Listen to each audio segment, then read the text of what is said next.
The height of hemlines and the number of cranes over the city are said to be reliable economic indicators, and I'm wondering if the quality of the show gardens at Hampton Court is another indicator. It's been pretty low since 2008, with the show becoming too much like an outdoor market. But design quality, like the economy, is up this year, I'm pleased to say. This video has comments recorded on site and some additional remarks. Tom, what do you think about the Lest We Forget garden here at Hampton Court Palace Flower Show? It's very nice to remember the First World War, and it's lovely to see all the replicas of the stuff, but I'm a bit doubtful about it being a theme for a garden, really. Although, I believe the soldiers did grow some food. And was that actually in the trenches themselves, or? I guess it was where they lived. I think they had dugouts to sleep in, where the fighting was taking place, and it can hardly have been there. But then they also had encampments which were a bit further back, and it was probably where they slept. I mean, they used to have a period on duty and then a period away from the front, and so it was probably when they were away from the front that they used to grow vegetables. So is this the essence of Australia? I think that's probably a slight exaggeration. Certainly the red sand is reminiscent of the outback, but the outback doesn't have nearly as many plants as that. You think there should be a bit more desert through those plants? Bit more red sand with just the odd little sprouty bit. I guess all the plants are Australian, but what about the water, which I think is rather a dirty brown colour? Does that look like an Australian water feature? Is it called a billabong? Sort of goldy colour. That suggests more wealth than wealth management. That could be a gold bar represented in copper and with inflammable timber underneath. Because we were actually saying earlier, before we realised it was a wealth management garden, that it looked like money, didn't we? Yeah. The timber water feature is really very nice. And I like the planting. It is, yeah. I mean, you can't complain because they couldn't have any more space, but it looks a bit squashed in, doesn't it? So, what do you think of the Flintknapper's garden?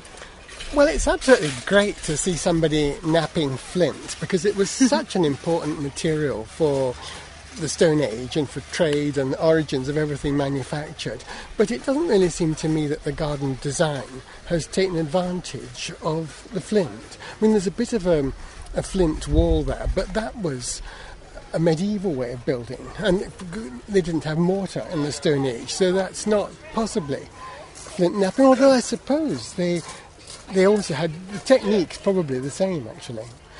I didn't really see did it say Stone Age art? I can't really see the Stone Age art aspect to it, unless that's a burial mound there. But the iron is completely not Stone Age, otherwise it would have been called the Iron Age if they'd had that. What do you think of it? A bit twee. Well, it's triple glazed. And then inside all the building, you've got acoustic block, which is a rubber that's recyclable, from recycled. You've got rock wool, which is a mineral wool, which is again recyclable. And then you've got these panels here, which I don't think the name is. They're panels that are absorbent. So here you've got all these appliances are a selection of the quietest on the market. So what we're doing is to encourage manufacturers to start to figure in low noise, either in engineering or insulation. You're not actually manufacturing the item? No. We are encouraging manufacturers to go down this road because to make the oral environment better in your home. So What do you think of the Noise Abatement Society's garden? Well, because it's more a pavilion than a garden. And I think it's a great idea to have a pavilion which is really quiet inside, because that's an important quality.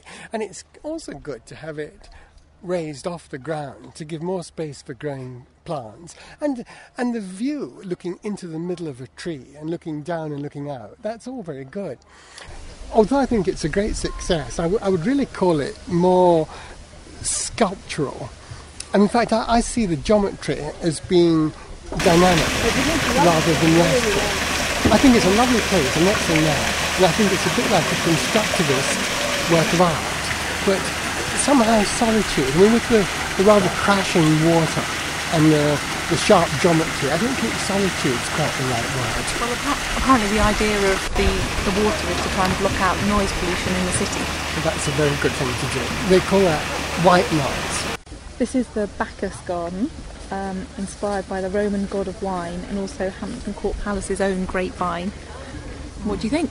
Well, I think drinking in a garden is a very pleasant activity, and I think that the grapevine is much underused in gardens. You know, it was one of the most popular plants in Roman gardens and in medieval gardens, but most probably what they did with it was to make a ceiling as a pergola, and you get the light filtered through it, and I think it really works better like that than it does to form a screen as here.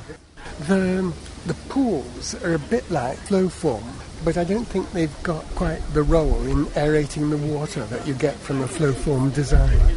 What's flow form? The man who promoted the system of one pool pouring into another, and the idea was to aerate the water.